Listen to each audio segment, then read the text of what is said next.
Good evening mga biyan. After ng 9 hours sa Ukayan, ito naman yung asikasuhin natin. Yung for shipping natin.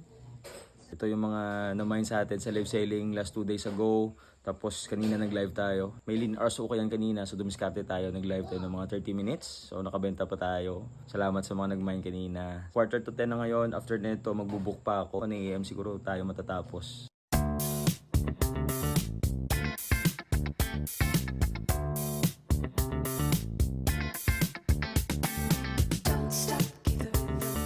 Yan sa mga biyan. Tapos na tayo mag-pack ng mga parcel. So ito pa lang sila. Isang karton na yan. Yung iba dito sa JNT ko na siya tatapusin kasi meron pa silang mga na-mine na nasa JNT na. So sasama ko na lang bukas. Tapos dito naman mga biyan. Ito yung mga hindi nakasya sa isang pouch. Katulad na ito, isang tao lang yan. Apat, 1, 2, 3, 4, 5, 6 na plastic yan. So i-combine natin, tapos ipapack pa yan bukas. Same na neto, isang tao lang yan. Hindi yan kasi sa isang pouch, same na ito. Yan ginawa natin. Papak ng packing tape, tapos ito pa. So, gulo pa.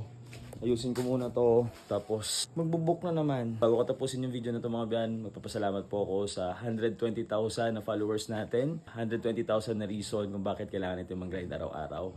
Salamat, peace. Pero hindi pa natatapos yung gabi natin mga biyan. Mag-open pa tayo ng bail. Tapos, booking.